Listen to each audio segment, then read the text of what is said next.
Really, the metals are a hedge against uncertainty, and the uncertainty is growing by the day. But you also don't want to be in a position where I have nothing but, big position in precious metals, and now I don't know how to get out of it. It's worked against me, and now I've got a unexpected expense, and I've got to sell it at a loss and that type of thing.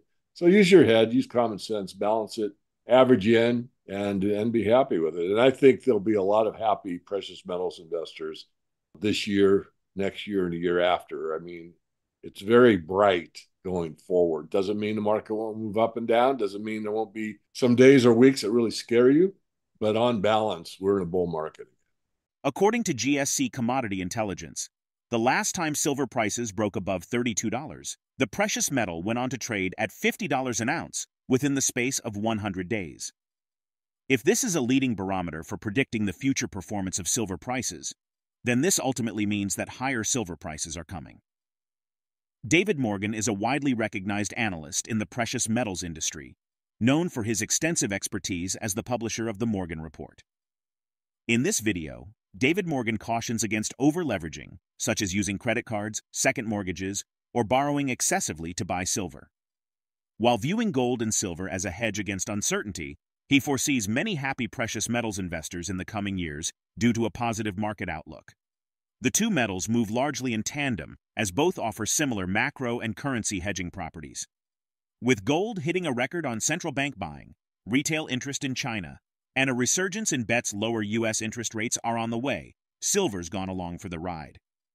Although there's been scant interest from investors in silver-backed exchange-traded funds, physical sales have picked up, including at Singapore-based dealer Silver Bullion Pte. Meanwhile, Morgan expresses that the best way to approach investing in commodities like silver, cotton, or cocoa is to understand the average cost of production. Given this, he advises considering a margin above this cost, suggesting adding 10 to 20% to the $28, bringing it up to $31 or $33 as a reasonable buying range. Now, we present the clips of DavidMorgan's insights from his recent interview with Liberty and Finance. Before we continue to delve into this discussion, please subscribe to our channel and activate the bell icon for timely updates. It's really tough. I mean, you want to do the best by everyone. And, where was he when I said, not every interview, certainly not, but about every fourth or fifth interview, I said, as long as you can buy silver under 25, do it, and now we're at 30. And, so buy it under 25.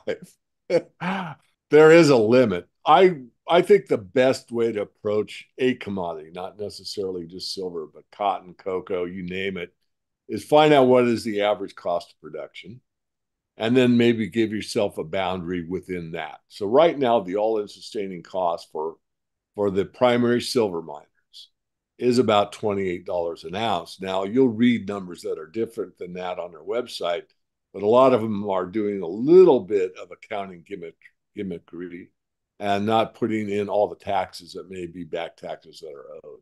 So 28, we're at 30. So take the 28, give it a 25%. I mean, it's up to you. So you got 28. You can add 10% is about $3. So that'd be 31.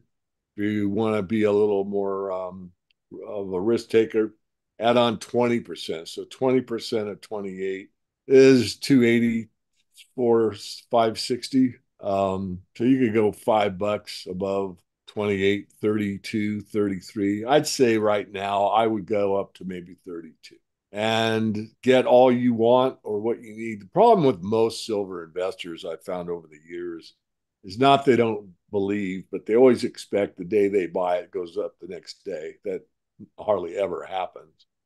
And the second thing is they buy too much.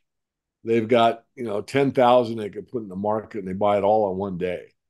The best thing to do is dollar cost average. That's what Miles Franklin talks about. That's what I talk about.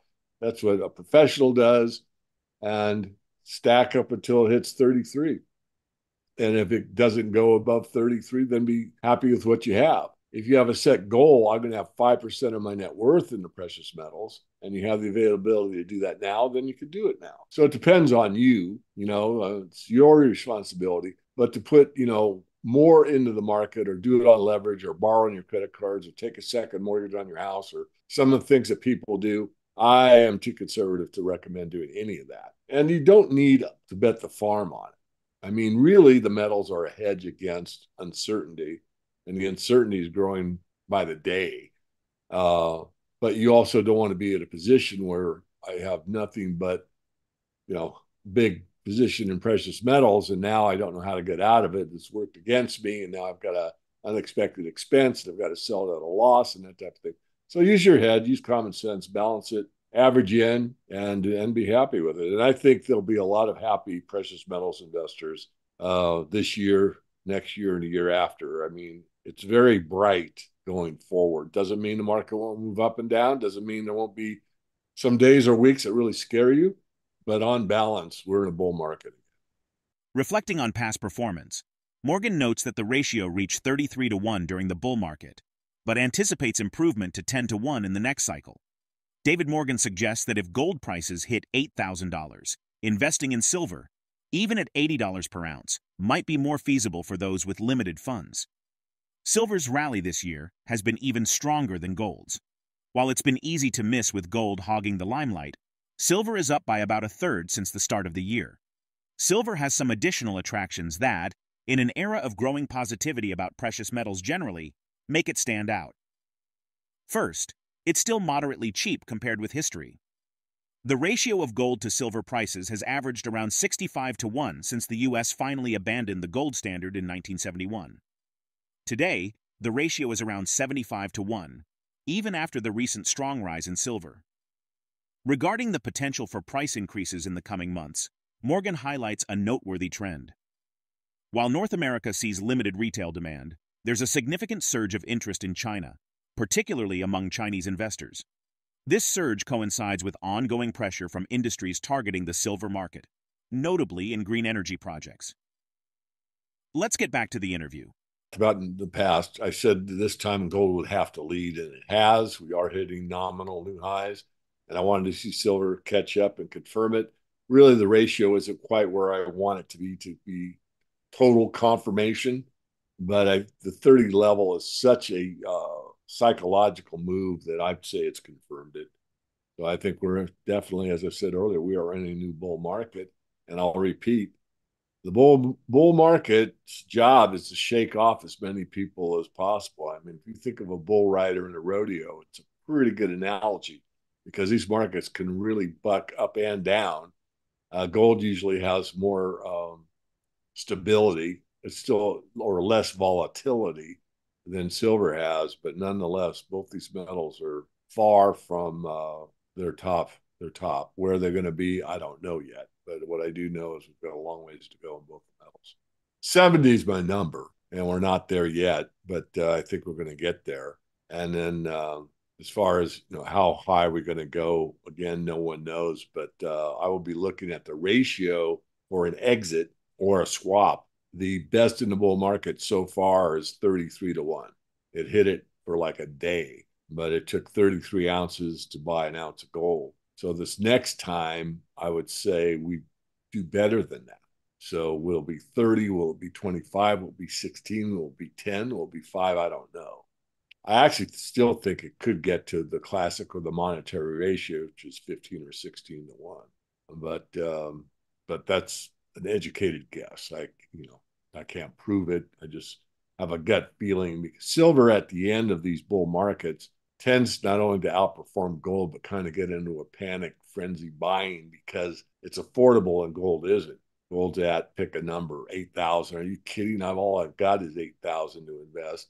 I don't want to buy one gold coin. I'd rather buy, silver at 80 bucks an ounce or whatever it is. Well, in the weeks and months, we could expect higher prices. We might hit the silver summer doldrums for both metals, and they go flat to lower for 3 months, 4 months. That could happen. What's very interesting, Elijah, is that there isn't a lot of retail demand, but there is a lot of retail demand in China. And so the Chinese have kind of caught the silver bug recently. And I don't know how long that's going to last. And I don't know if it's going to continue. But what we do know is that industry alone is starting to put a squeeze on the silver market. And that's not going away.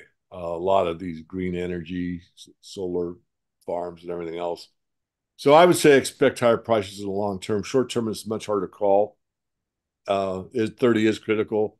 If it gets well below 30, look at it as a gift if you're a silver bull, and we'll watch retail. Watch what North America is doing. I mean, North America bought silver through these last 11 years when the price was under 30.